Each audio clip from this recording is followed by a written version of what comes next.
evidence and observable, testable ideas and testable evidence that we can experiment with. That's the difference between God and scientific theories. God's completely imaginary. Science is based on evidence and repeatability and testability and experiments. That's the difference. That's what distinguishes reality from imagination. It's the testability of those ideas. Anybody can invent the idea of God in their heads, but can you show it? Can you demonstrate that to me? You can't. It's impossible because you have no evidence, because God's imaginary. But when it comes to science, if I told you there was a Big Bang, well, guess what I can do? I can show you the evidence. I can show you the CMB radiation. I can show you the galaxies redshifting away from us. I can show you the distribution of elements in the universe. I can show you the evidence for all these things. I can show you the evidence for Big Bang. I can show you the DNA. I can show you the chromosome fusions in our DNA. I can show you the fossil evidence. I can show you the geological strata. I can show you the laboratory experiments that we've done to prove that speciation is a real thing. That's why science is amazing and religion fails. Religion fails at everything. There's nothing that religion can do. Religion's inert. It sits there as a story that you're gullible enough to believe, where science is actively doing things. Science is actively taking information from the world, experimenting with it, and coming to new knowledge based on new evidence. That's what science does. What religion does is says, I have all the answers. Here's a book of fairy tales that you must believe or you're going to die. And science says, let me figure this out on my own. Let me go out into the universe and figure this out for myself. Let me find something. Let me poke the universe and see what happens. Let's see what I get when I poke it. That's what science does.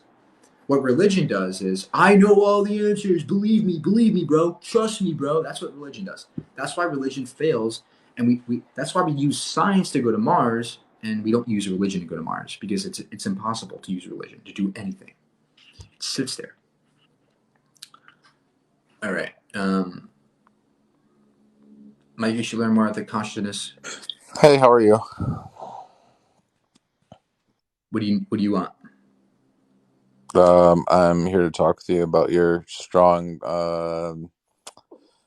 basically, Big Bang as a fact.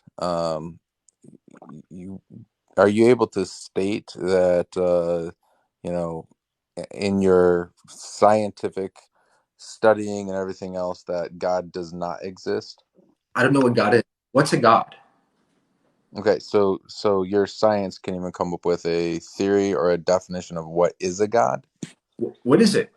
God is not defined. Do you have a definition for God? And then can you show us that definition is a possibility? Okay. So, because I'm going to go in about like 5 different directions for you, because I just want to make sure. Just define God. What is a God? What is it? Tell us.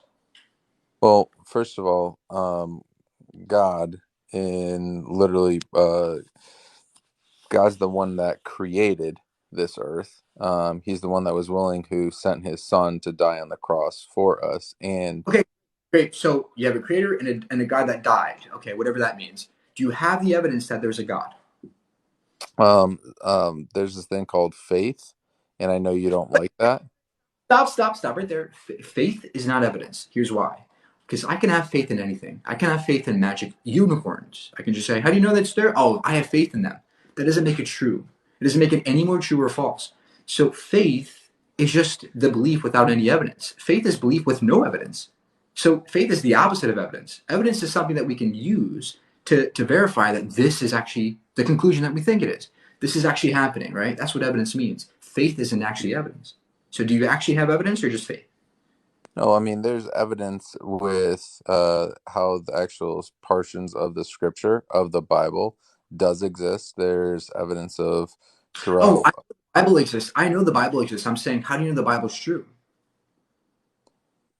Okay, so there's parts of the scripture that actually go along with, again, it matches. So you can go into the Bible, then you can see, okay, that the Israelites that were crossing over against of the Egypts, and then you can find parts of the chariots and stuff like that that were actually collapsed in the sea, that God allowed that to happen against the chariots How and do, stuff like that. okay, So we have So chariots in the sea. So we have chariots in the sea. How does that point to God doing it and not because people? it So support, sir, I actually have, a calm conversation with people. I don't know if you know how.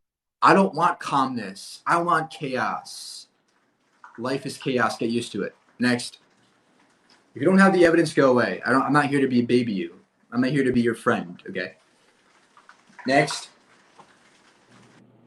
Do you have any evidence of God? Hello. Do you have any evidence of God?